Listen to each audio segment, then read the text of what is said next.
Has oído el mensaje del regreso del Señor, la trompeta medianoche sonará, y a sus fieles todos llamará, sin olvidarte a ti, si con Cristo te alistas a vivir. Él viene, mira, cercano Él está. Las berlinas puertas ya ábrense de par en par, y los salvos entrarán en el Edén. Y sus voces jubilosas con los ángeles se oirán, pues allí habitaremos con Jesús.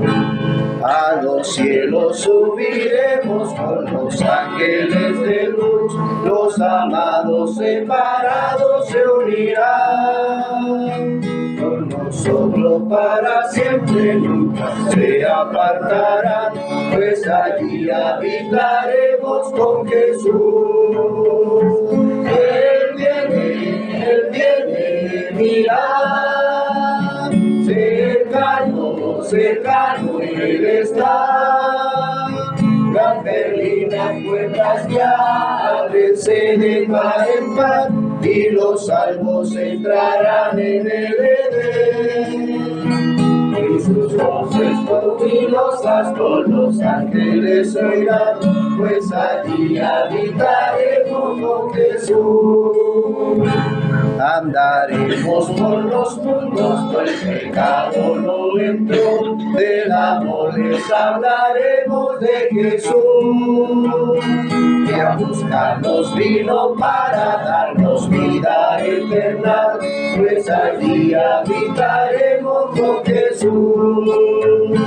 Él viene, mira, cercano Él está.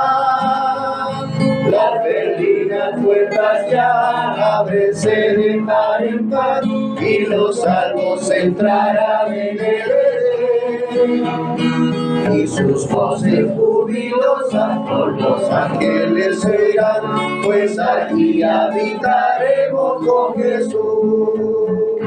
Pasarán los siglos uno tras el otro sin cesar, que el vigor perenne no se perderá. Esa juventud eterna, primavera sin menguar, pues allí habitaremos con Jesús. Él viene, mira, cercano Él está.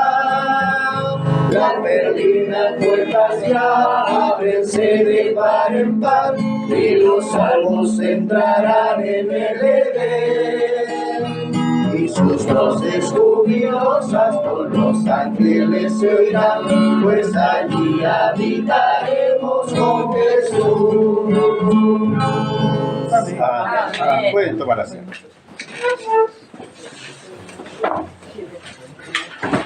Es un hermoso himno que nos habla acerca de la esperanza de la segunda venida de Cristo.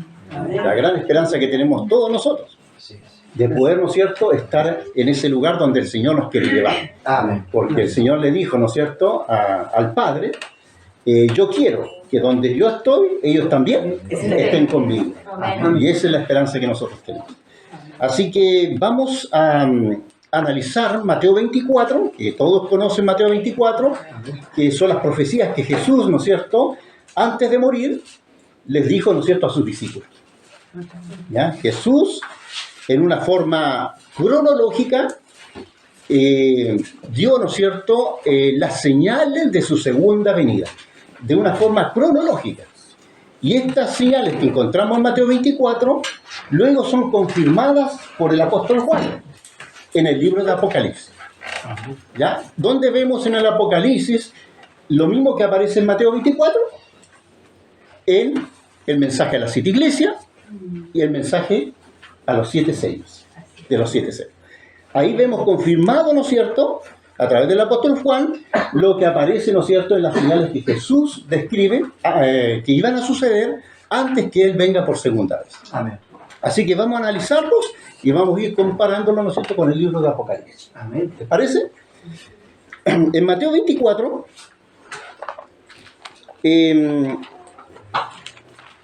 Jesús, una vez que reprende, ¿no es cierto?, la incredulidad de los fariseos, en el capítulo 23, recuerden ustedes, reprende Jesús a los fariseos. Se suponía, ¿no es cierto?, que los fariseos eran, vamos a decir, el grupo religioso que debía, ¿no es cierto?, enseñar acerca de las señales de la primera venida de Cristo y también de las señales de la segunda venida de Cristo. Porque todo esto está dado, ¿no es cierto?, en el Antiguo Testamento. Todo lo que vemos en el Nuevo Testamento viene del Antiguo Testamento. ¿Ya? Ellos, como estaban encargados de iluminar al pueblo de Dios, y no solamente al pueblo de Dios de ese tiempo, el pueblo judío, sino también a las demás naciones. Ese era el cometido que tenía, ¿no es cierto?, el pueblo judío al darle al Señor toda la luz que le había dado. ¿Ya? Y ahí en Mateo 23 Jesús recrimina a los fariseos, saduceos, a los dirigentes religiosos de esa época, porque ellos habían oscurecido estos mensajes. Y ustedes se pueden dar cuenta de que lo que pasó en el tiempo de Jesús está pasando hoy en día. Hoy en día los dirigentes de demás denominaciones están oscureciendo ya al mundo acerca de la venida de Cristo y de las señales de su pronto retorno. Y eso se está repitiendo, ¿ya? Están engañando a la gente con diferentes doctrinas, diferentes, ¿no es cierto? Hablan de un milenio, hablan, ¿no es cierto?, acá en la tierra, y hemos escuchado una cantidad, unas barbaridades tremendas, ¿no es cierto?, en las demás congregaciones, e incluso de un rapto secreto que hablan, ¿no es cierto? Es decir, hoy en día está pasando algo similar a lo que pasó, ¿no es cierto?, en los tiempos de Cristo. Falsos maestros que se habían, ¿no es cierto?, puesto para engañar y desviar la atención del verdadero propósito.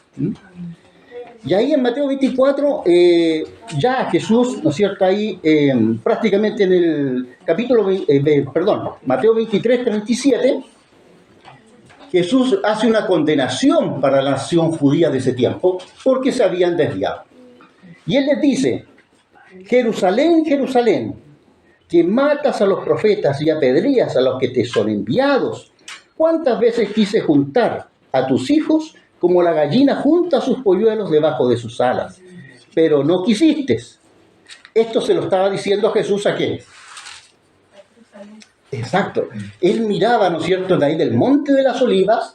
Él tenía una vista panorámica excelente acerca de la ciudad de Jerusalén y el templo maravilloso, que era un orgullo para el pueblo judío.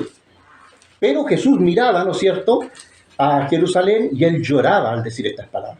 Jesús estaba llorando porque él veía el futuro, lo que le esperaba a Jerusalén, porque no habían hecho el cometido que Dios le había encomendado. Y Jesús con lágrimas dice estas palabras. Porque él sabía prácticamente que en el año 70, ¿qué iba a pasar con Jerusalén? Iba a ser destruido. Y eso es lo que les dice acá, ¿no es cierto? En el versículo 38 dice: vuestra casa os es dejada desierta. ¿Qué quiere decir eso? Que ya el Señor no iba a estar con su pueblo, con el pueblo que Él había escogido. Ya los iba a dejar. El hecho de que su casa esté desierta, la casa de Dios es su iglesia. Siempre cuando la Biblia habla de la casa de Dios, es su iglesia, su pueblo. Pero aquí el Señor le estaba diciendo, dando una sentencia, que Él los iba a dejar, porque no habían cumplido con la misión que Él les había encomendado. Y luego dice: pues os digo que desde ahora no volveréis a verme hasta que digáis: bendito el que viene en el nombre del Señor. Estas palabras, hermanos, se van a cumplir cuando Cristo regrese. Y este pueblo, ¿ya?, que no hizo el cometido, este pueblo que dio muerte al Hijo de Dios, al Mesías que ellos esperaban, van a decir estas palabras cuando los vean venir en gloria y majestad. En el capítulo 24 comienza describiendo lo que iba a pasar con Jerusalén. Dice: Jesús salió del templo Y cuando ya se iba, se acercaron sus discípulos para mostrarles los edificios del templo. Respondiendo él les dijo: ¿veis todo esto? De cierto os digo que no quedará piedra sobre piedra. Exacto. Esta es la primera profecía que se describe aquí en cuanto, ¿no es cierto?, a lo que iba a pasar con Jerusalén. Y aquí comienza en forma cronológica los eventos que iban a suceder antes de la venida de Cristo, de su segunda venida. ¿Qué primer evento iba a ocurrir? La destrucción de Jerusalén. ¿Por manos de quién? Del Imperio Romano, de los romanos, ¿ya? En el año 70. Iba a ocurrir esto es lo primero que describe, ¿no es cierto?, en la profecía. La descripción que se hace aquí en Mateo 24 con la primera profecía, ¿a dónde lo ubicamos dentro de lo que son las 7 iglesias? ¿En qué iglesia ubicamos este evento? ¿La destrucción de Jerusalén? ¿Sí? ¿En qué iglesia? La primera. En la primera, correcto. En la iglesia de Éfeso. La iglesia apostólica. Iglesia apostólica. Sí, porque va a ser en el periodo de los apóstoles cuando Jerusalén iba a ser destruida. Recuerden que la era apostólica, que es la iglesia de Éfeso, ¿ya? La iglesia de Éfeso, la primera iglesia, comprendía del año 31, que es la muerte de Cristo, ¿no es cierto? Hasta la destrucción, hasta el año 100. Hasta el año 100. De la muerte de Juan. El último apóstol, Juan, ¿ya? Esa es la era apostólica. Hasta ahí, ya después del año 100, ya no iban a haber más apóstoles. ¿Y qué iba a pasar con la iglesia después de los apóstoles? Bueno, iba a caer, ¿no es cierto?, en apostasía. Eso está descrito después más adelante. Bien, entonces el primer evento lo ubicamos, ¿no es cierto? Bienvenida, hermanita. Bienvenida. Adelante. Acomódense. Adelante, bienvenido. Bienvenido. Está abierto para que entre airecito. Que a lo mejor tiene mucho frío. Bien, entonces vemos la primera señal de la segunda venida de Cristo. Esto se cumplió, hermanos, el año 70, esta primera señal, ¿ya? En lo que consideramos nosotros la iglesia de Éfeso. Sigamos. Después dice acá en el versículo 3, dice: estando él sentado en el monte de las olivas, los discípulos se le acercaron aparte, diciendo: dinos, ¿cuándo serán estas cosas y qué señal habrá de tu venida del fin del siglo? Es una pregunta que hacen los discípulos a Jesús en cuanto, ¿no es cierto?, a en qué momento o en qué fecha. Ellos querían saber una fecha, querían saber qué tiempo Cristo iba a volver por segunda vez. ¿Será que lo vamos a esperar en este tiempo, decían ellos, en su época? ¿Se acuerdan que había una corriente en aquel tiempo que pensaban que Cristo iba a venir en la época, ¿no es cierto?, del apóstol Pablo? ¿Ya? Y en 2 de Tesalonicenses, capítulo 2, Pablo les dice, ¿no es cierto?, no, que nadie os engañe, Cristo no va a venir en esta fecha, porque primero tiene que manifestarse la gran apostasía. O sea, sin antes que venga la apostasía, Cristo no va a poder venir. Y esa apostasía no era en el tiempo de los apóstoles. ¿En qué tiempo o en qué iglesia vamos a ubicar la gran apostasía? ¿En qué iglesia? Vamos ahí a Apocalipsis, sin perder el Mateo, hermanos. Si voy muy rápido, ustedes me hacen preguntas y me detienen, ¿ya? Apocalipsis capítulo 2, versículo 12. Versículo 12. Aquí encontramos en la iglesia de Pérgamo, en la iglesia de Pérgamo encontramos la gran apostasía. ¿En qué consistía esta apostasía? ¿Se acuerdan? En la iglesia de Pérgamo, estamos hablando, si lo ubicamos en tiempo, la iglesia de Pérgamo comprende del año 313 al 538. El año 313, aparece un personaje en la historia llamado Justiniano. No es Justiniano.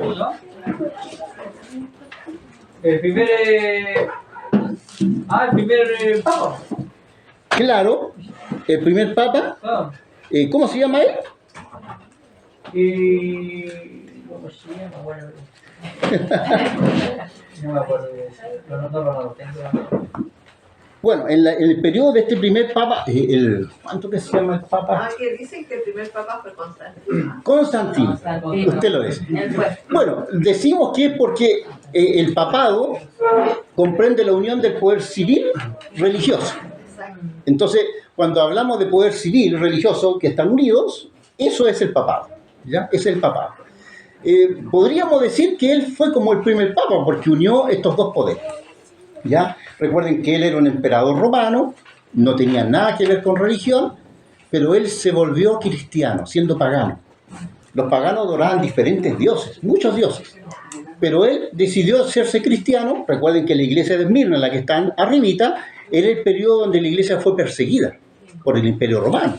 Miles de personas murieron por causa del nombre de Cristo. Hasta el año 313, este emperador detuvo la persecución, él se hace cristiano, ¿ya? Y al hacerse cristiano empieza a dictar leyes en asuntos religiosos. Y la primera ley que dicta, ¿se acuerda cuál es? La ley dominical. El primero que dictó una ley dominical. Sabiendo que el sábado era el día del Señor, él dice, ahora va a imponer, ¿no es cierto? Va a cambiar el sábado por el domingo. Esto lo hizo este emperador, Constantino, ¿ya? Por lo tanto, introduce la adoración al sol en el día domingo, porque domingo significa el Señor Sol, el Señor Sol, ¿ya? Y comienza de ahí en adelante a guardarse el día domingo. Y este emperador hace, ¿no es cierto?, se llama apostasía porque dentro de lo que eran las doctrinas cristianas, bíblicas, ¿ya?, empieza a introducir todo tipo de doctrinas paganas. Ahí se incluye, ¿no es cierto?, no solamente el domingo. ¿Qué otra cosa se va incluyendo ahí? La Trinidad. El templo y metro cuadrado, ¿cierto? El encierro del templo. Correcto. La doctrina de la inmortalidad del alma, la doctrina del infierno, el hecho de que los sacerdotes podían perdonar pecados, en fin, es una cantidad, una corriente de doctrinas paganas que se introducen dentro del cristianismo. ¿Ya? Dentro del cristianismo. Bueno, esta gran apostasía ya el Señor la había anunciado. Es decir, Cristo no podía venir sin que antes sucediera esto. ¿Ya? Ya, muy bien. Volvamos a Mateo 24. Luego, ¿no es cierto?, en el versículo 9, entonces os entregarán a tribulación, os matarán, y seréis odiados por todos por causa de mi nombre, dice. Muchos tropezarán entonces y se entregarán unos a otros, y unos a otros se odiarán. Muchos falsos profetas se levantarán y engañarán a muchos. Hermanos, ¿en qué momento ocurre esta persecución de los hijos de Dios, pero por causa del nombre de Cristo? Ocurren en dos momentos, ¿ya? En el momento de la iglesia de Esmirna, ya la iglesia de Esmirna, y en la iglesia de Pérgamo, en la iglesia de Pérgamo. Los valdenses. Correcto, los valdenses, la iglesia de Pérgamo. Bueno, en la iglesia de Pérgamo se le da el nombre, ¿no es cierto?, de Jezabel. ¿Ya? ¿Se acuerdan de Jezabel, que era una mujer pagana, que el rey Acab se casa con ella, y así se introduce, ¿no es cierto?, las falsas doctrinas del paganismo dentro de lo que era, ¿no es cierto?, el pueblo de Dios. Esto es lo que ocurre en Pérgamo. Esta unión de Pérgamo, prácticamente en el año 538 comienza lo que se llama el papado, ¿ya? El sistema papal, que comprendía, ¿no es cierto?, la unión del poder civil con el poder religioso. Bienvenida.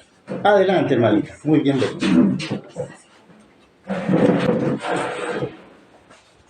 Muy bien. Bien. Vamos, ¿no es cierto?, en forma cronológica. Ahora pasamos a la iglesia de Pérgamo, la iglesia papal, ¿ya? Descrita también por Mateo 24, por Jesús en Mateo 24, hablando, ¿no es cierto?, de esta persecución por causa del nombre de Cristo. Miles de personas fueron perseguidas por causa del nombre de Cristo en ese tiempo, ¿ya? Muchos en ese tiempo eran quemados en la hoguera por la Santa Inquisición, llamada así por los católicos. Después, seguimos ahí en el versículo 14, y será predicado este evangelio del reino en todo el mundo para testimonio de todas las naciones, y entonces vendrá el fin. ¿Cuándo comienza a predicarse el evangelio de Dios? Cuando recordemos que en el tiempo del papado se ocultaba la Biblia. El papado no quería, ¿no es cierto?, que la Biblia, porque la Biblia estaba en lengua, ¿no es cierto?, del latín, hebreo, griego y latín. Y por muchos años, ¿no es cierto?, en la iglesia predicaba en sus templos en latín. Y la gente común no tenía idea, no sabía lo que el curita, ¿no es cierto?, estaba predicando, porque se hacía en latín. ¿Por qué se hacía así? ¿Por qué no se hacía en lengua, ¿no es cierto?, que el pueblo conociera? Y era porque querían ocultar, ¿qué cosa? La tenían oculta.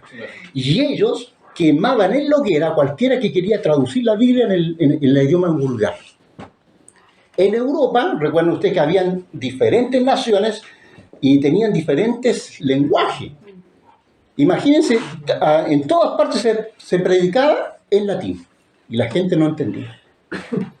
Y ahí se levantaron estos grandes reformadores que empezaron a traducir la Biblia, como Wycliffe, que la traduce, ¿no es cierto?, al inglés. Y para nosotros, el personaje más importante para nosotros de esta lengua es Casiodoro de Reina, porque él tradujo la Biblia al español. Un gran personaje, y él era católico. Cuando él dijo, yo voy a traducir la Biblia al idioma del pueblo, la Iglesia Católica lo persigue y lo quería matar. Porque quería traducir la Biblia, ¿no es cierto?, al idioma de nosotros. Así que nosotros le debemos mucho a este personaje, a Casiodoro de Reina. Y él tenía, ¿no es cierto?, un discípulo que era, ¿no es cierto?, Cipriano de Valera, que después, ¿no es cierto?, hace una nueva edición ya más entendible al idioma español. ¿Ya? Casiodoro de Reina saca la primera Biblia en español, que se llama la Biblia del Oso. La Biblia del Oso. ¿La trajo? ¿Es un español? No la trajo. Es una Biblia antigua. Español antigua, sí, porque hay palabras que cuesta entenderlas.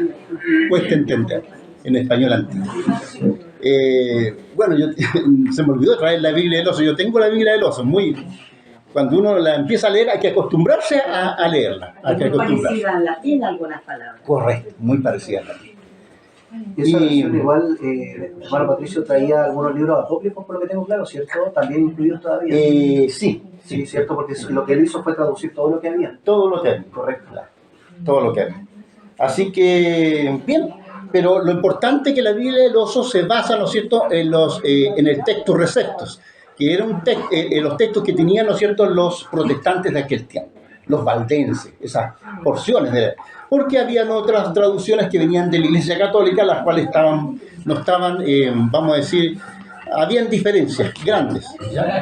Claro, pero la Biblia del Oso con la Biblia King James, que está en inglés, son las Biblias más auténticas, más fidedignas, vamos a decir así, ¿ya? Más fidedignas.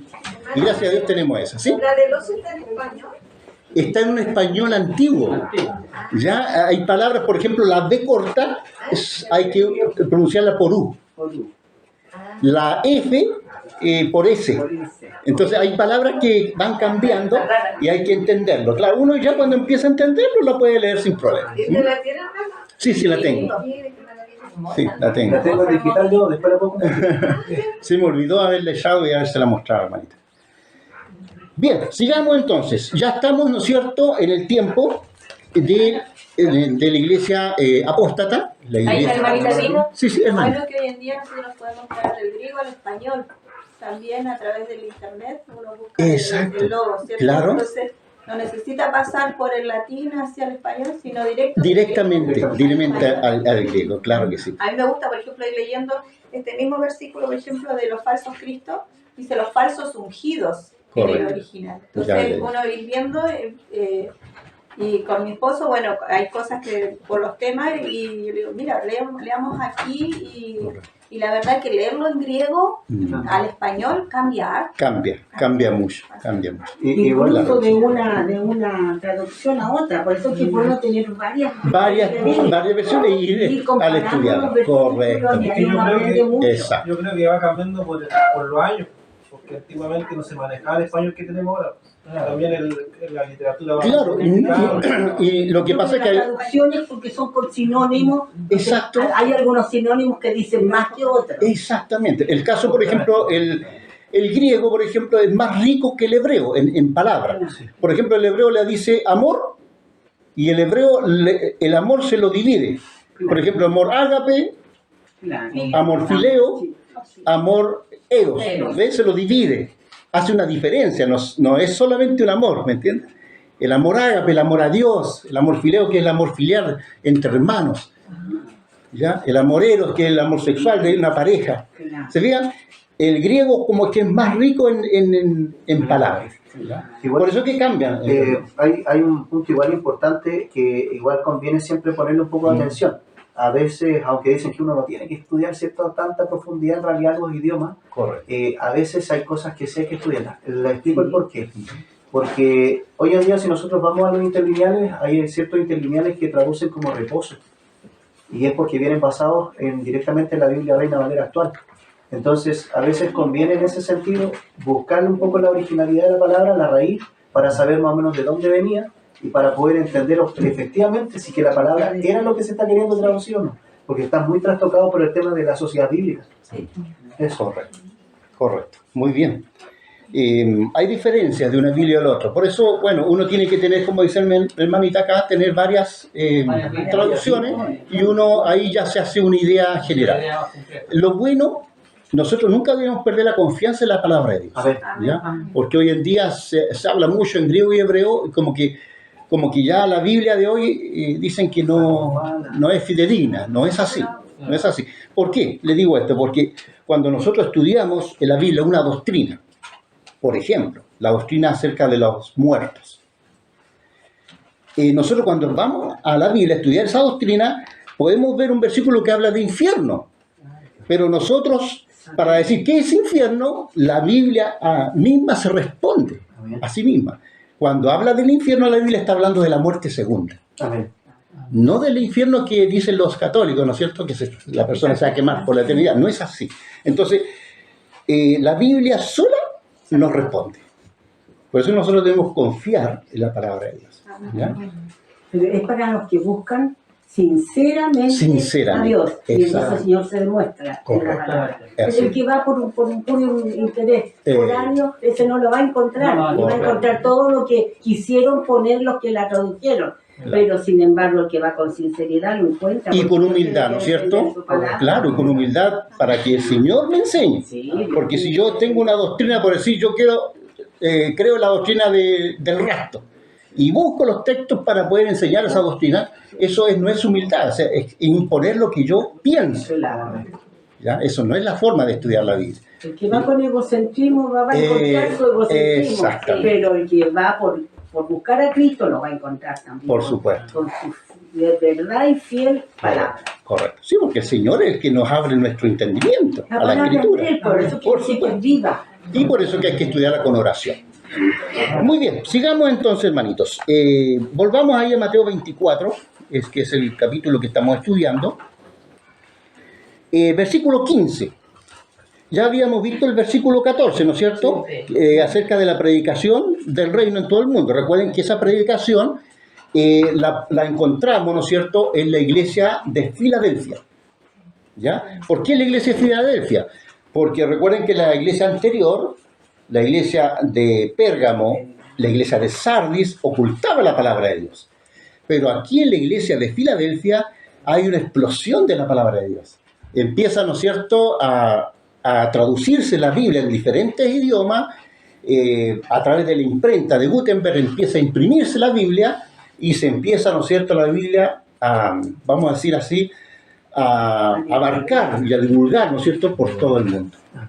Hay una gran explosión de la palabra de Dios y se levantan muchos evangelistas famosos, ya que van de un lugar a otro predicando el evangelio, así como lo hizo Miller, ¿no es cierto?, en Estados Unidos, lo hizo Lacunza aquí en Chile, y otros que lo hicieron en Europa también, un gran misionero en África, que también, ¿no es cierto?, llevó la palabra de Dios. Por lo tanto, en la iglesia de Filadelfia se cumple esto que aparece ahí en este versículo de Mateo 24.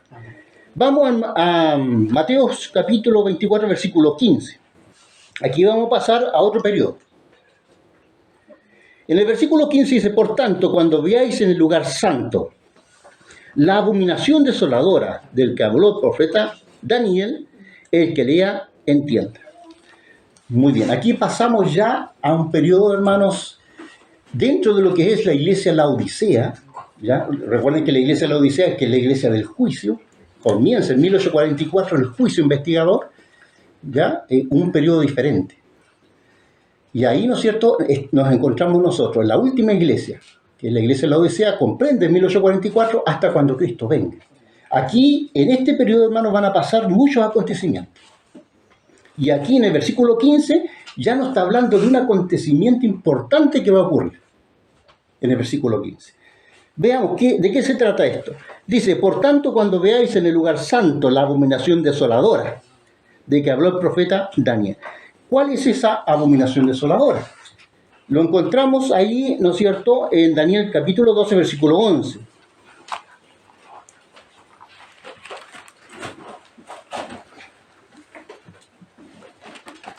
Daniel capítulo 12. Está también en el capítulo 9, está en el capítulo 8 también, ¿ya? La abominación desoladora. Pero vamos a verla aquí en el versículo 11. Dice, desde el tiempo en que se ha quitado el sacrificio continuo. Vamos a quitar la palabra sacrificio, porque los pioneros, ¿no es cierto?, dicen, ¿no es cierto?, que la palabra sacrificio fue agregada. De hecho, en la Biblia del Oso no aparece sacrificio. No, continuo aparece. Continuo. Sí. Pero en la Biblia del 2000 En la King James también. En la del 2000 tampoco aparece. Sí, también. En la de 2000, claro. Claro, esa es la versión más moderna. Sacaron, igual que primera de Juan. También sacaron esa. Exactamente. ¿Ya? Algo más Juanina. Por lo tanto, ¿por qué? Porque continuo sacrificio, nosotros, nuestra mente nos lleva, ¿no es cierto?, al santuario, al sacrificio que hacían del corderito. No se refiere a eso. El continuo se refiere al paganismo, ¿ya? Para tener la idea clara. El paganismo, ¿ya? Dice aquí, desde el tiempo en que se ha quitado ya el continuo, o sea, el paganismo, hasta la abominación desoladora, habrá 1290 días. Y día es día por año. Nosotros entendemos esta profecía, ¿no? Sí. Ya, qué bueno, qué bueno. Lo importante aquí es lo que se dice cuando se ha quitado el continuo. Es decir, en el momento que esa apostasía que hablábamos, ¿no es cierto?, de la iglesia de Pérgamo, ¿no es cierto?, esa apostasía cuando termine, ¿ya?, o el paganismo, vamos a decir así, el paganismo termine, viene, ¿no es cierto?, lo que es la gran apostasía o la abominación desoladora, ¿ya?, la abominación desoladora.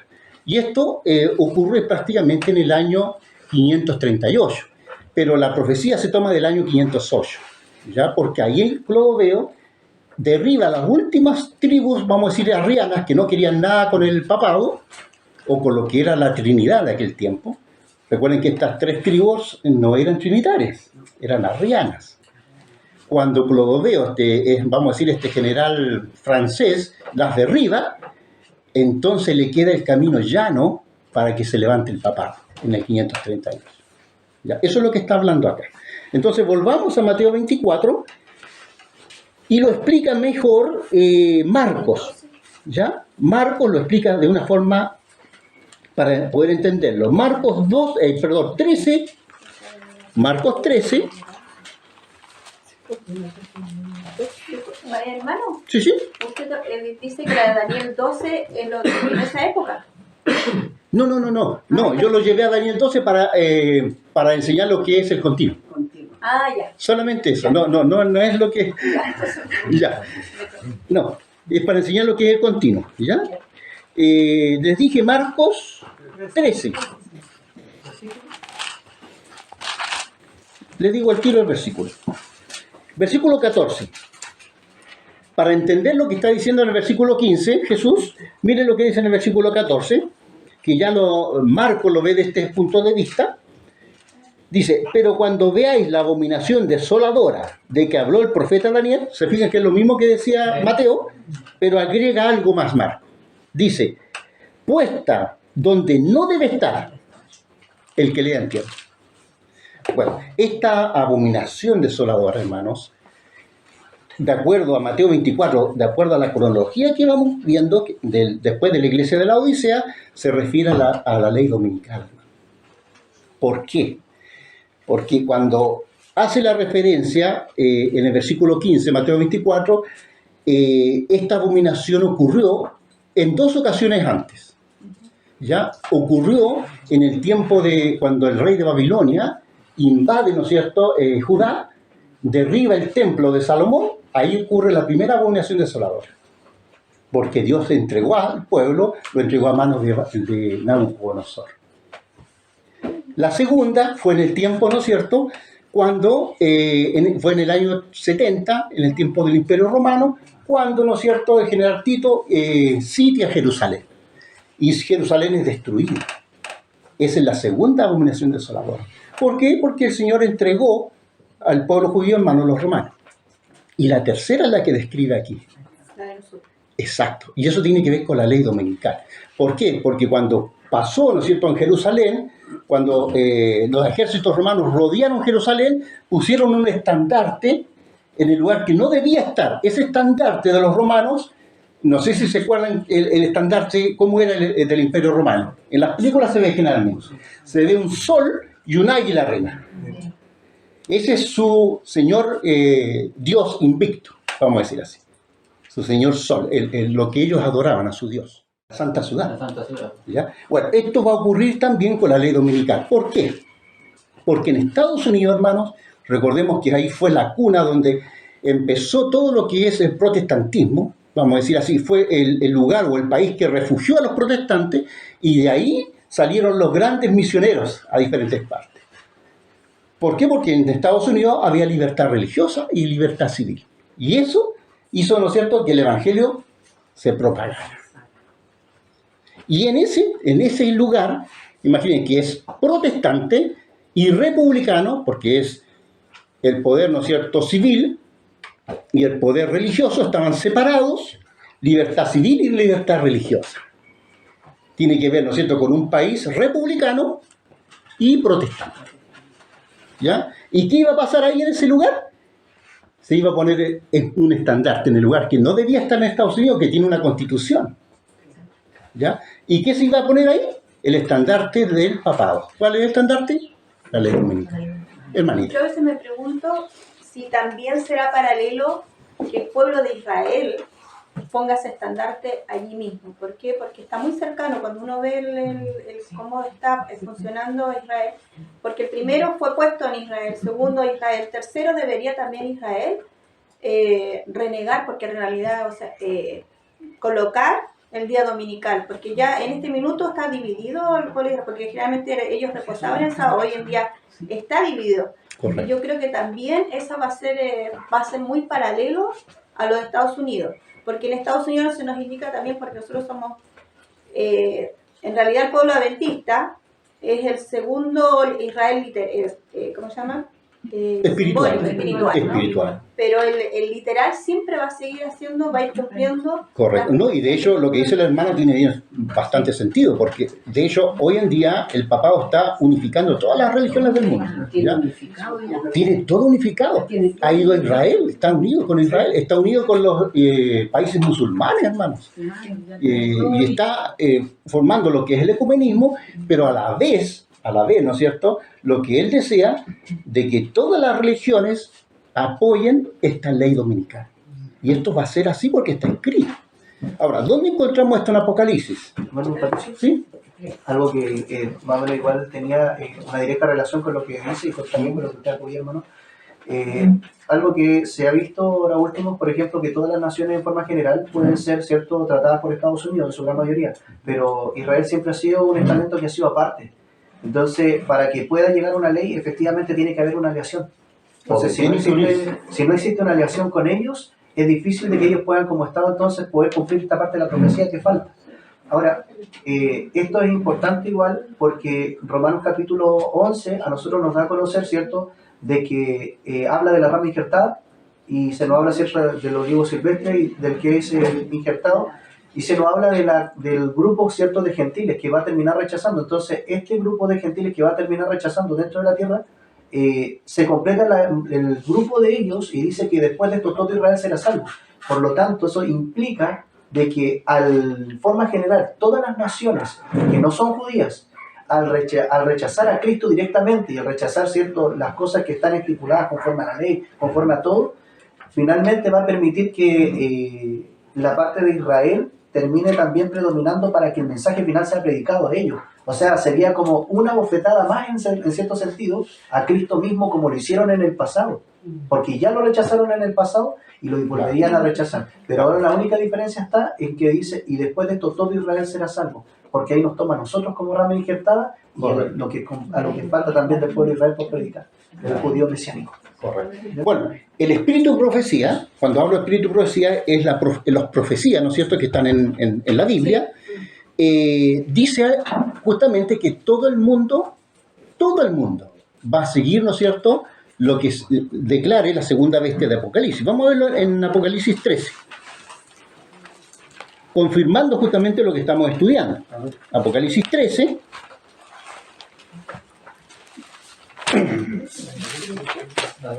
Apocalipsis 13. Sí, el capítulo 13 del libro de Apocalipsis, y vamos a ver, ¿no es cierto?, el versículo 15. ¿Leo? Versículo 15 dice, se le permitió, no sé si la tiene. El hermano Pedro Ya, le digo yo. Ah, ya, lea, hermanito Pedro, lea, del 15 al 17, hermano. Al 17, ya. Si le gusta leer, hermano Pedro. Ya, dice, se le permitió infundir aliento a la imagen de la bestia, para que la imagen hablare e hiciera matar a todo lo que no la adorara.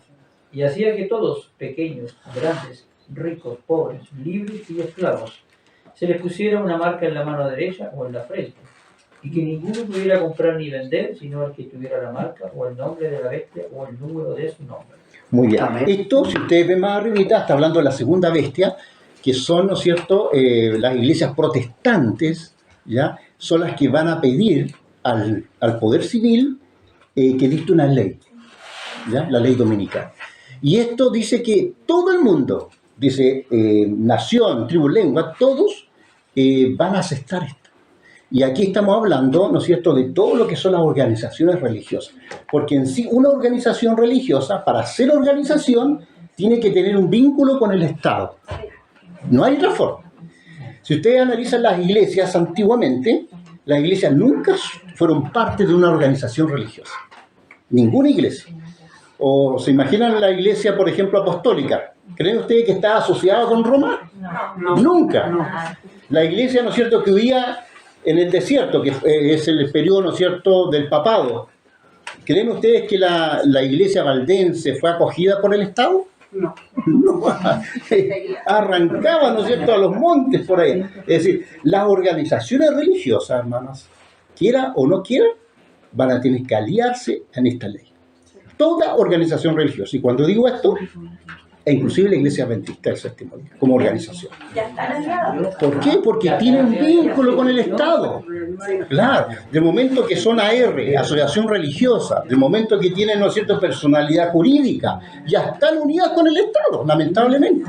Porque la Iglesia de Cristo no debe estar unida con el Estado, en ningún punto. ¿Ya? Y eso es lo que está pasando hoy en día. Por eso que en los colegios el Estado impone, ¿no es cierto?, lo que se debe enseñar en los colegios adventistas. Exactamente, y eso es estar vinculado con el Estado, lamentablemente. Incluso sin estar subvencionados, porque en Argentina los colegios no son subvencionados, son particulares y han tenido muchos problemas. Mi cuñado fue director de colegio y por muchos años, y él se retiró el año pasado, y incluso ahora tiene una panadería que está trabajando, porque dice que es toda una unidad muy grande. De hecho, el que estaba a cargo sobre él también se retiró, él le enseñó también a abrir otra panadería. ¿Y por qué? Porque hay mucho hoy en día se ha mimetizado mucho con la educación del mundo. Claro, Entonces, claro, se están preparando jóvenes con un pensamiento humanista. correcto. No, y eso viene en la agenda. Sí, la agenda mundial de la ONU viene todo eso, hasta la educación. Está, exacto, está adentro y bueno, y todos los países se están aliando a lo que es la ONU al final. ¿Y quién es la ONU? El papado. El papado, sí. Él no pertenece, pero manda todo. Exactamente, que está atrásito, tras bambalinas, ¿no es cierto?, dirigiendo todo. Si eso es así. Hasta aquí, hermano, disculpen, van todos claros hasta el momento. Algunos de los hermanitos que son Si más tienen alguna nuevos, duda, por si acaso, si tuvieran alguna pregunta, si estuvieran más o menos como volando un poquitito para que logren igual entrar dentro del mismo espíritu, se puede decir, ¿cierto? claro. Dentro de la misma información, hermano, alguna consulta o algo, o más o menos vende que... Pero está claro hasta aquí, ¿o no? Sí, se entiende, ¿no es cierto? Yo sé que esto es un poquito a veces complicado cuando los hermanitos nuevos a lo mejor no... nosotros ya llevamos años en la iglesia, ¿no es cierto? Claro. Así que vamos a ir un poquito lento para poder que todos capten, esa es la idea. Bueno, Mateo 24 dijimos que va en forma cronológica, ya hemos ido pasando por las iglesias de Apocalipsis, ¿no es cierto? Y ya vamos en la iglesia La Odisea, ¿ya? Y en el versículo 15 de Mateo 24 nos está hablando de una ley dominical. ¿Y por qué esa ley? Porque aquí abajito justamente nos advierte, ¿no es cierto?, cuando se dicta esa ley, versículo 16. Entonces, los que estén en Judea, huyan a los montes. El que esté en la azotea no descienda para tomar algo de su casa. Cuando dice huir, estamos hablando después de la ley dominical. ¿Ya? Cuando va el consejo de salir de las ciudades, ese consejo es mucho antes. Pero ya cuando nos toca huir, hermanos, es con lo opuesto. Con lo opuesto. Y eso es la ley dominical. Por eso es que nosotros lo que es salida del campo tiene que ser antes de la ley dominical.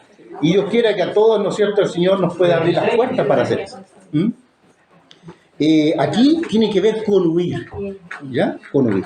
Sigue diciendo, pero hay de las que estén en cinta y de las que críen aquellos días. Orad, pues, para que vuestra huida no sea en invierno ni en sábado. Porque habrá entonces gran tribulación. Y aquí entramos a otro tema, hermanos, lo que tiene que ver, ¿no es cierto?, con lo que es la gran tribulación. Cuando la Biblia habla de la gran tribulación, ¿a qué se está refiriendo? Vamos a ir a Apocalipsis para que nos explique.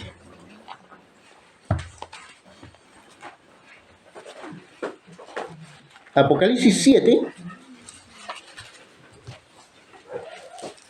Apocalipsis 7. ¿A qué se debe, qué tiene que ver esto de la gran tribulación? ¿En qué momento se da esto? Apocalipsis 7, versículo 13. Versículo 13 hasta el versículo 15. Si alguien quiere leerlo, para que participe. Sí, del 13 al 15. Entonces uno de los ancianos habló diciéndome, estos que están vestidos de ropas blancas, ¿quiénes son? ¿De dónde han venido? Y le dije, Señor, tú lo sabes. Y él me dijo, estos son los que han salido de la gran tribulación y han lavado sus ropas y las han emblanquecido en la sangre del Cordero. Pero están delante del trono de Dios y le sirven día y noche en su templo. Y el que está sentado sobre el trono extenderá su tabernáculo sobre ellos. Muy bien. ¿De quién está hablando aquí? Si nosotros vemos, del capítulo 7 está hablando de los 144.000. Por lo tanto, ¿a qué gran tribulación se está refiriendo? Al tiempo de angustia de Jacob. ¿Ya? Es decir, exactamente. Ese tiempo de angustia, hermanos, tiene que ver cuando se cierra la puerta de la gracia. Cristo deja de interceder en el cielo. ¿Ya? Y en ese momento, cuando deja de interceder, obvio que antes tiene que ocurrir algo acá en la tierra. Ya cayó la lluvia tardía, ya los siervos de Dios fueron sellados, ya ocurre el sello de Dios, y ahí, hermanos, el que es santo siga siendo santo, el que es impío siga siendo impío. ¿Por qué? Porque ya no hay intercesor en el cielo. Y empiezan, ¿no es cierto?, a derramarse, ¿qué cosa? Las plagas. Ese tiempo de angustia está hablando Mateo 24, a ese gran tiempo de angustia. Y no hay un gran tiempo de angustia, sino este. ¿Sí, hermanita? Es que sin lo que retiene la maldad es Dios. Correcto. También los vientos. Pero al Los sacar vientos. eso, Exacto. todo se trastorna, porque el otro día hablaba con una amiga, me dice, pero Dina, entonces, si mi hijo no está entregado al Señor, ¿qué va a pasar? ¿Va a ser un demonio? Por eso hoy es tiempo de orar, hoy es tiempo de... Dice, fuérzalos a entrar, ahí vamos entendiendo, se esforzar a entrar, es tratar y que el Señor nos guíe, ¿cierto? Para que nos dé las palabras para poder llegar al corazón, porque el que va a conducir al corazón. Pero uno al imaginarse que el ser amado que está al lado, si no está con Cristo, y se cierra la puerta y ya no hay vuelta. Ahí donde se cumple cuando dice, ¿no es cierto?, que irán de mar a mar hasta cordillera buscando qué cosa, palabra de Dios, y no la hallarán. ¿Por qué? Porque ya los siervos de Dios no van a dar el mensaje y ya dieron el último mensaje. Se cerró la puerta y ya no tiene sentido. Hermanito, Pedro. No, y ahí lo que se manifiesta también también la vena de nosotros los cristianos, de ver que nuestros seres queridos van a ser los que nos van a traicionar, los mismos hermanos nos van a traicionar, y vamos a ver cómo nuestros seres queridos son los que nosotros queríamos que se salven y son los primeros que nos van a denunciar. Claro, ¿por qué? Porque Los hermanos de iglesia también. exactamente, porque si están cayendo las plagas, ¿qué va a hacer el mundo? ¿Le va a echar la culpa a quién? Claro, porque no se obedecen, no se alinean con la ley dominical. Vamos a ser los rebeldes. Exacto, los rebeldes, los disidentes. Ya, así se los va a llamar. En el conflicto de los siglos, la parte, ¿no es cierto? Estamos estudiando el capítulo 41, la liberación del pueblo de Dios. Ahí justamente detalla, pero de una forma magistral, lo que sucede en ese tiempo de angustia, hermano. Terrible. Como los elementos, hermanos, de la tierra. Porque aquí, cuando se cierra el tiempo de gracia, hermano, es que se retira el Espíritu de Dios. Nos van a echar la culpa de las plagas a nosotros. Exactamente. Y la gente... Las plagas exacto. Dice que los demonios se van a personificar en la gente, se van a meter en la gente, hermano. Como fue en el tiempo de Cristo, cuando gritaban crucifíquenlo. Y esos eran los demonios que se habían tomado posesión, ¿no es cierto?, de las personas. Entonces va a ser un tiempo bien terrible. Bueno, ahí me hizo pensar en realidad, mientras tanto conversaban de este tema. Normalmente, cierto, dentro de la Escritura a nosotros se nos dice de que el varón que está casado con una persona de afuera es bendecido, cierto, por la persona que está dentro. En el momento del cierre de la puerta de gracia, hermano, eso deja de correr. Entonces hay que tener en cuenta de que ya no es en realidad el hecho de que usted haya sido sellado, usted no va a poder bendecir a otro con el sello que es suyo. Claro. Aquí el sello es totalmente personal. Particular, entonces, personal.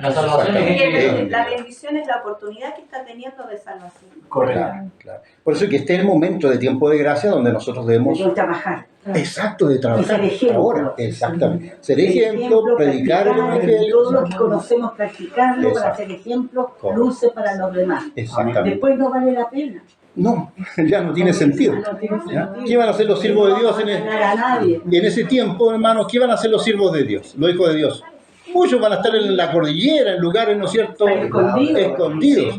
Y también muchos van a estar en las cárceles, en los calabozos, porque van a haber gente que va a estar en la ciudad.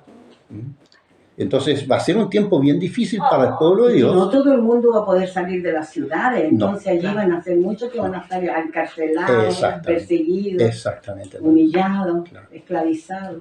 No, sí, va a ser terrible. No hay mente humana capaz de imaginarse, dice la hermana de Juárez, lo que vamos a vivir. Entonces por eso nos tenemos que preparar ahora. Correcto. Hermanito. También, hermano, vamos a ver, o van a haber muchos que van a ser mártires. Correcto. Claro, tenemos que prepararnos. En el mismo campo. Correcto. Van a haber gente que no se va a poder mover porque físicamente no están viejitos. Correcto. Pero conocen lo que va a suceder. Correcto. Entonces ellos van a analizar y decir, pero ¿para dónde voy?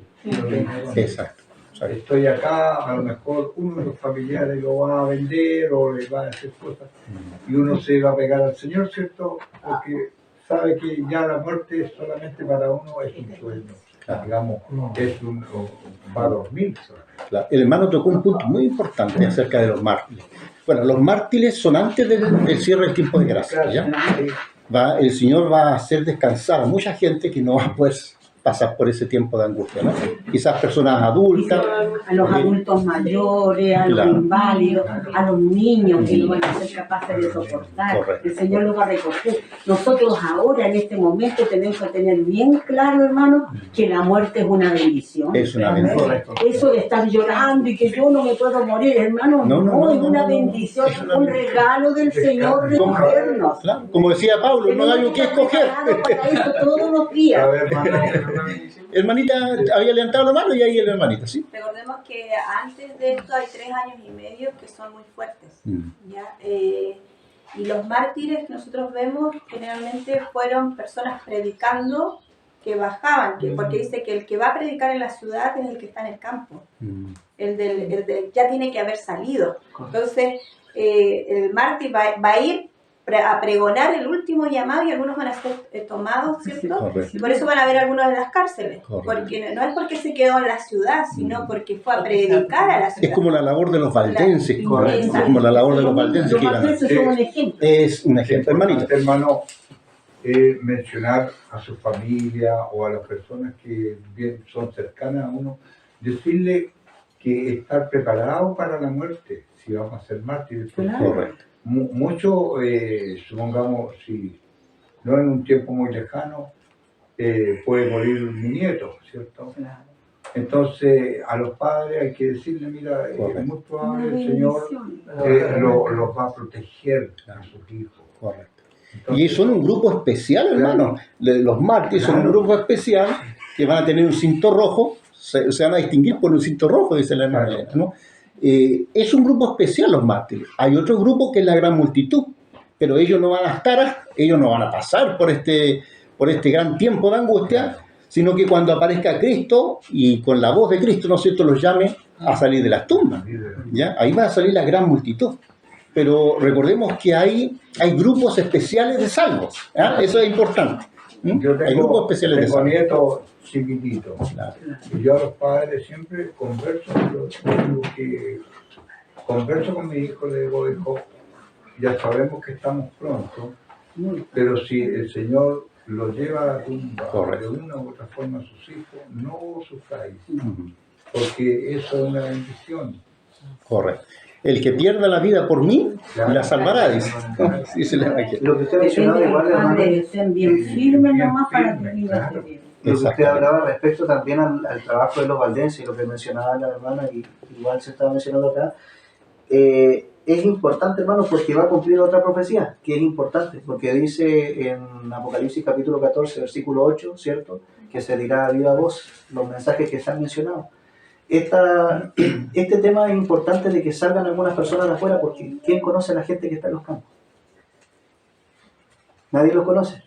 Y al momento es un retumbar bastante claro para las personas que están dentro de las ciudades, porque están escuchando atalayas que están saliendo, como dice de repente, las piedras hablarán, entre comillas, parecería como que fueran las piedras hablando, hermano, pero son parte de los escogidos también de Dios que están dando un último pregón para despertar al pueblo, porque recordemos que el despertar empieza primero por casa. Entonces, al ver, hermanos, la predicación a viva voz afuera en las calles, ¿ustedes creen que los hermanos adventistas de la iglesia grande, los hermanos mormones, los hermanos que son pentecostales, los testigos de Jehová, no están escuchando esto, no están viendo esto? Ellos están diciendo, se están cumpliendo las profecías delante de nuestro propio ojo y nosotros nos estamos quedando abajo del barco. Entonces lo está haciendo tener un despertar. Entonces todo tiene un propósito. Salen los de los campos llegando a las ciudades, está el martirio mismo que van a sufrir las personas internas, que también van a tener que predicar internamente hasta la muerte. Y ese va a ser un testimonio de vida, lo cual también va a permitir de que este pregón permita tener una expansión mucho más grande que la que han existido en todas las generaciones. ¿Cuándo se han despertado los de los campos? ¿Cuándo se han despertado los de las ciudades? ¿Cuándo se han despertado los que están en las mismas iglesias predicando el mensaje hasta el fin? O sea, es ahora el despertar general en todas las iglesias. Sí, no es importante eso, ¿no? Por eso que es importante la lluvia tardía, porque para eso nos estamos preparando, para eso nos estamos reuniendo, para dar el mensaje con vasos poder. Receptores de la lluvia tardía. Correcto. Y poder cumplir esto. Claro. Y no nos olvidemos de los que también, ¿no es cierto?, son de la hora undécima. que son, ¿no es cierto?, las demás Ellos, iglesias. con nuestra entrega se van Claro, dice que van a ser muchos. Ya están empezando a hacer. Sí, hay muchos que están hablando del sábado y que son evangélicos. Hay un pastor evangélico que están entregando el mensaje adventista mejor que mejor y sin miedo. Sí, hermanita. Por eso, como vemos que se está preparando, ¿cierto? Porque antes del decreto dominical, el pueblo de Israel o el pueblo adventista debe estar preparado, o sea, definido. Porque tenemos que recibir la lluvia que entra a los de la hora undécima. Correcto. Entonces, nosotros, hoy es tiempo de nosotros ir y correr conocemos a un hermano adventista y mostrarle la verdad, porque ese es el camino que nosotros estamos hoy. Y se van a ir uniendo muchos, y las de la hora undécima son todos los espectadores que están viendo todo esto, porque hay mucha, yo me recuerdo bien un hermano que se bautizó, que se iba a bautizar en la UNACH, cuando vio que se cambió el temple, ¿ya? Y él era masón, venía de no sé, conocía y vio los símbolos, pero él decía, el mensaje es verdadero. La iglesia, y entonces él decidió bautizarse en otra iglesia en Jerusalén que está ahí en ¿cómo es la cosa? Entonces, pero él veía la verdad, pero no veía el ambiente, entonces, y todo eso va a ir definiendo, porque va a llegar, ese es el pueblo desconocido que dice el pueblo desconocido es el que va a ir llevando la verdad, las personas se van a unir, y el sentir va a ser seguir a Cristo. Claro. No, y la mayoría del pueblo de Dios está fuera, están en las demás congregaciones, inclusive en la Iglesia Católica, la mayoría, porque del pueblo adventista dice que es una minoría. Y eso me asombró cuando yo leía eso. Claro, se va a unir todo un grupo de personas, o sea, de personas independientemente de la religión. No hay nombre, no va a haber nombre. O sea, olvidémonos. Pueblo de Dios, vamos a decir. Pueblo de Dios. Israel lo dice al final de la Escritura, cuando completa los 144.000, lo trata Israel. Literal, no me importa de dónde saliste, no. Si oíste la voz del verdadero pastor, las ovejas escucharán la voz del verdadero. Exacto. Y este reducto, este residuo que está funcionando a medias, pero está muy dividido. Y entonces, ¿quién lo va a venir a unir en un solo pensamiento? El Espíritu Santo. El Espíritu de Dios. Entonces, mientras estemos peleando un grupo con el otro, no vamos a ser partícipes de ese derramamiento del Espíritu Santo. Es muy cierto lo que dice. Tenemos que estar con humildad escuchándonos unos con otros. Es que la unidad la produce Cristo. A veces pensamos por eso, pues sin Cristo no somos nadie. Porque a veces pensamos que las iglesias se van a unir en los grupos, pero van a haber grupos que nunca se van a unir, sino que va a ser Cristo. Por ejemplo, de ese grupo va a ser, dice, yo quiero seguir a Cristo, y se va a unir con el otro que quiere seguir a Cristo, y la unidad en realidad es Cristo, Él es la cabeza. Entonces, la descensión del Espíritu Santo cuando estuvo en el pueblo de Israel, porque a veces dicen, no, Israel cuando hasta que estuvo, se le acabó el tiempo, ¿cierto?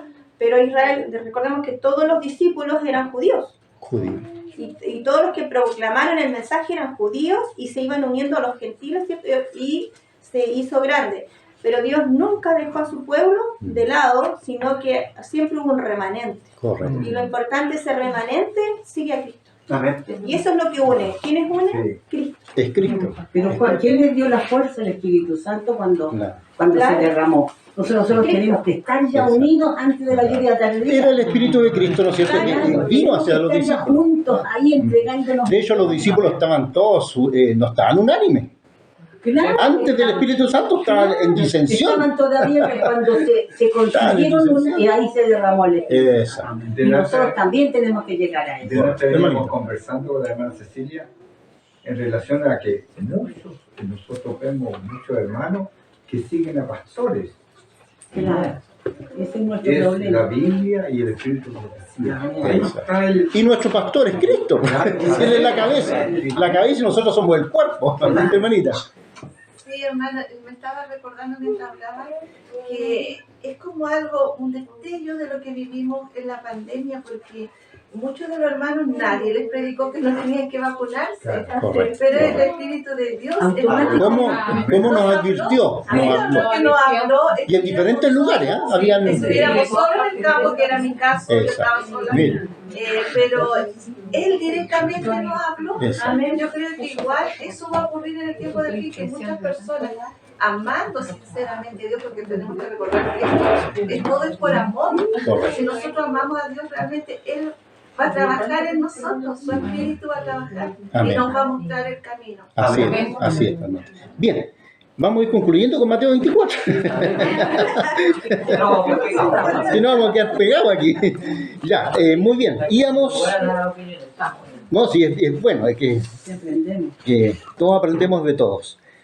Bien, en el versículo 23 dice: entonces si alguno os dijere, mirad, aquí está el Cristo, mirad, ahí está, no lo creáis, porque se levantarán falsos cristos, falsos profetas, y harán grandes señales y prodigios, de tal manera que engañarán, si fuese posible, aún a los escogidos. Bueno, esto en Apocalipsis lo dice, ¿ya?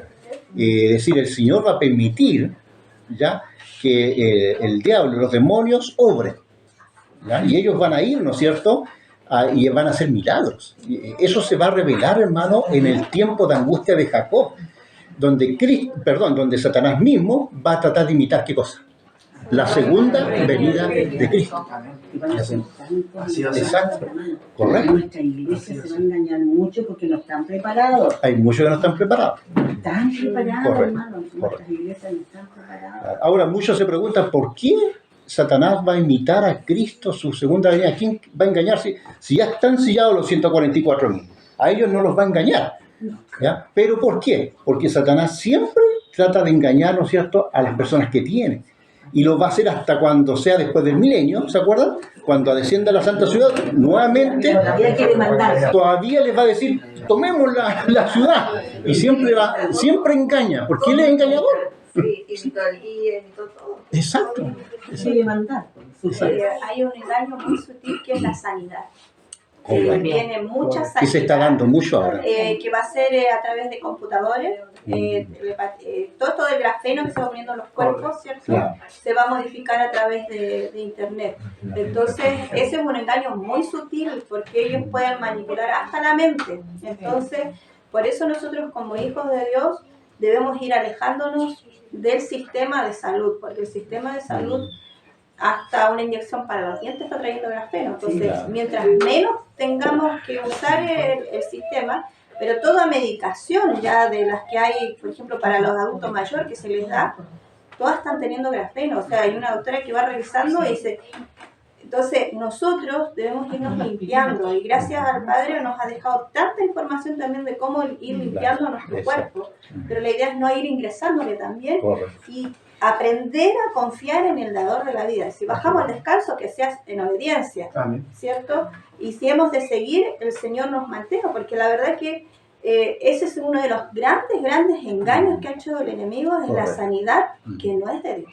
Por supuesto. E incluso va a usar la tecnología en este tiempo. De a poquito nosotros vamos a tener que ir dejando un poco la tecnología, porque es la forma como va a tener, ¿no es cierto?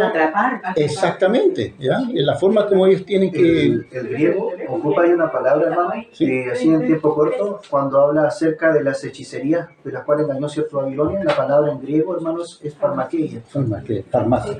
Y viene directamente de la farmacia. Entonces, toda la parte... Esa es la falsa medicina, vamos a decir, la falsa medicina. Muy bien, dice acá, versículo 26, así que si os dicen, mirad, está en el desierto, no salgáis, o mirad, está en el aposento, no lo creáis, porque igual que el relámpago sale del oriente y se muestra hasta el occidente, así será también la venida del Hijo del Hombre. Donde quiera que esté el cuerpo muerto, allí se juntarán las águilas. Del versículo 29 en adelante ya está describiendo prácticamente la aparición del Hijo de Dios, ¿ya? Y aquí menciona cuál va a ser la señal para los hijos de Dios cuando Cristo aparezca. ¿Se acuerdan ustedes cuál es la señal? No, hay una señal que describe cuando Cristo aparezca. Claro. Exacto, una nube. La nube que viene. No es una nube blanca, primero es una nube oscura a la distancia. A medida que se va acercando, dice que esa se va se va poniendo blanca esa nube. Pero acuérdense que antes va a ser la voz de Dios que va a decir y que todos van a creer que es un trueno y que va a decir el día y la hora. Y el día y la hora, correcto, hermanita. Entonces, por ahí Exacto. Justo estábamos viendo ese tema anoche. pendientes de la nube. Correcto. Las tablas.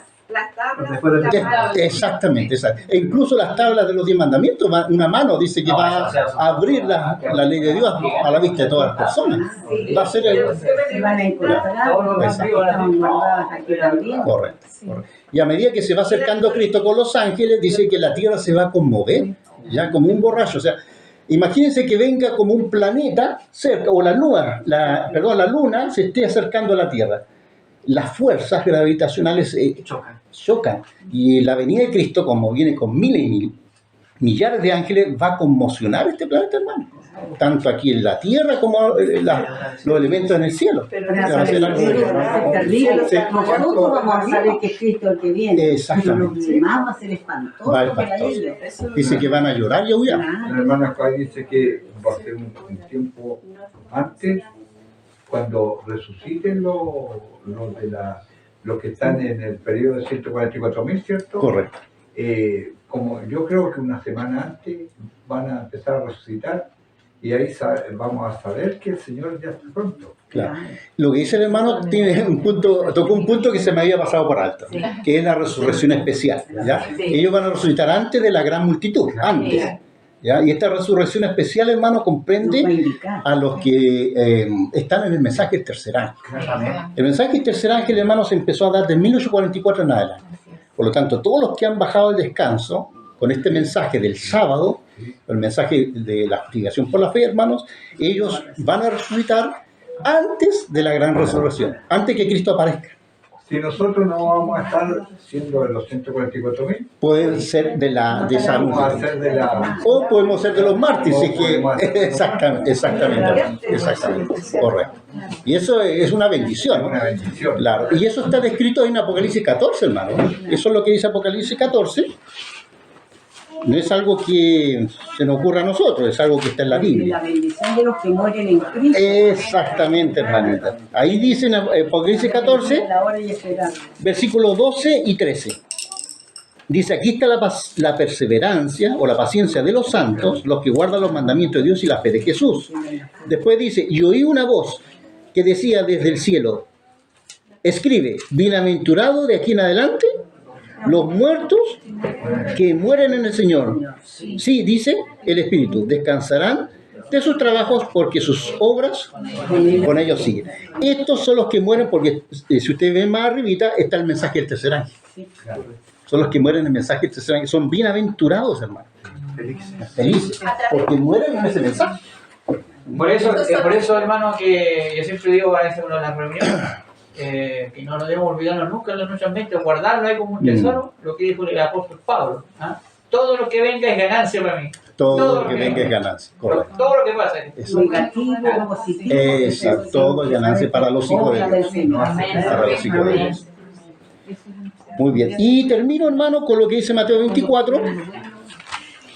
Porque antes que venga Cristo, debe ocurrir lo que se llama el cierre del tiempo de gracia. Con esto ya voy concluyendo, hermano. ¿Ya? En Mateo 24 lo describe nuestra hermana Elena, el Señor Jesús lo describe de esta forma. En Mateo capítulo 24, versículo 29 dice, inmediatamente después de la tribulación de aquellos días, hablan, ¿no es cierto?, de esa gran tribulación, el sol se oscurecerá, la luna no dará su resplandor y las estrellas caerán del cielo y las potencias de los cielos serán conmovidas. Esto no es lo que ocurrió, ¿no es cierto?, en la iglesia de Filadelfia, en el periodo de Filadelfia, el gran terremoto de Lisboa, la caída de la estrella. Esto está describiendo algo que va a ocurrir también en el tiempo, ¿no es cierto?, cuando Cristo va a aparecer en la nueva nación. Esto también va a repetirse, hermano. Va a repetirse. Y dice, entonces aparecerá la señal del Hijo del Hombre en el cielo. Ya hablamos de la señal, que es como la palma de una mano. Y todas las tribus de la tierra harán lamentación cuando vean al Hijo del Hombre venir sobre las nubes del cielo con poder y gran gloria.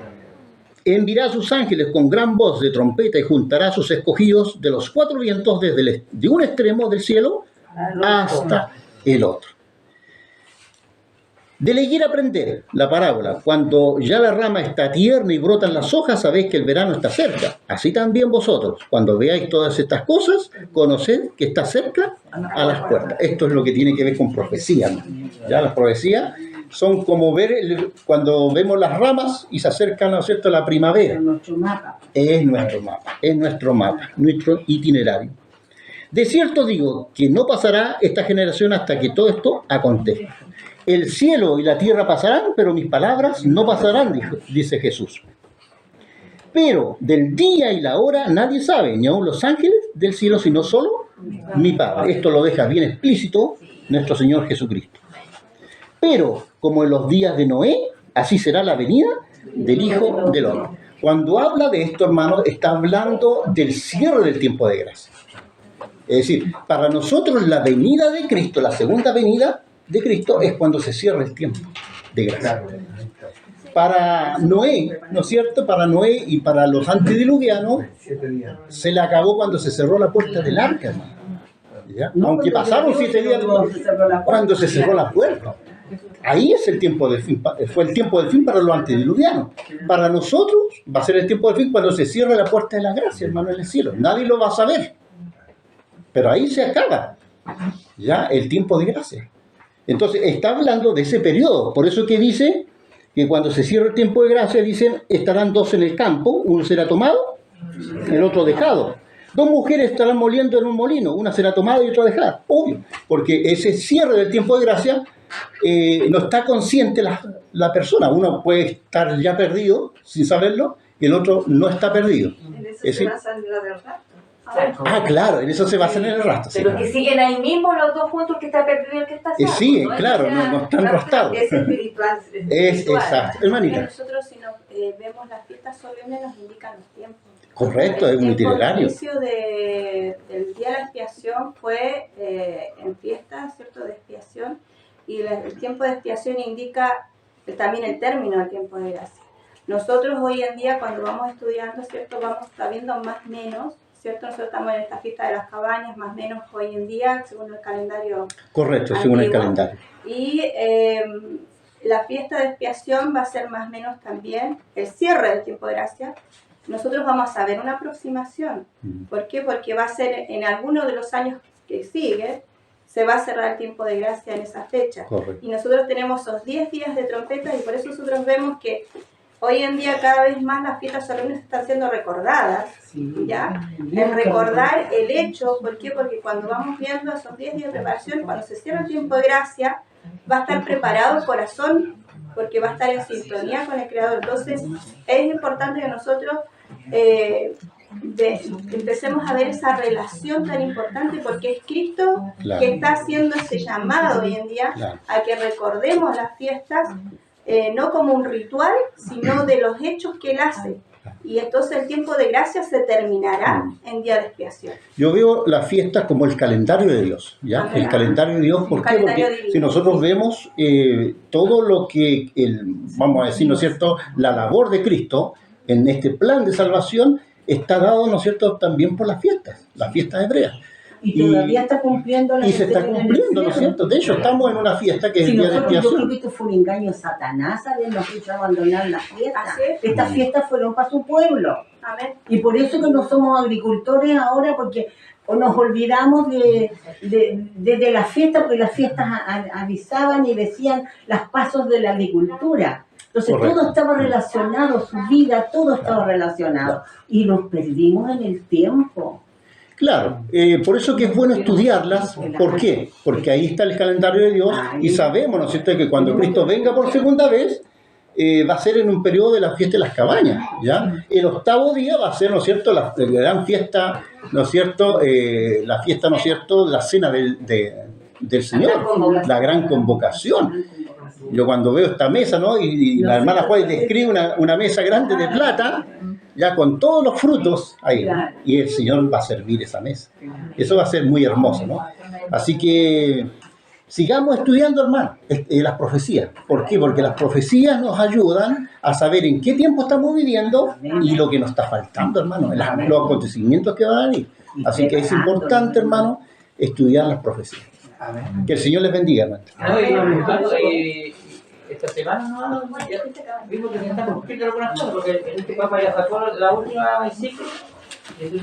El Laudato Deum. El Laudato viene clarito y no obedezca va a tener consecuencias, dice el que no obedezca va a tener consecuencias, o sea, ya está preparando. Sí, porque ya han pasado varios años y ve que todavía no, como que las naciones todavía no captan. Le dice a la ONU, apúrense porque nosotros ya tenemos la gente. Y el que no obedezca, aténgase las consecuencias. Mire lo que está diciendo. Claro. Por eso es que los tiempos se nos acercan. Estamos muy cerca, tenemos que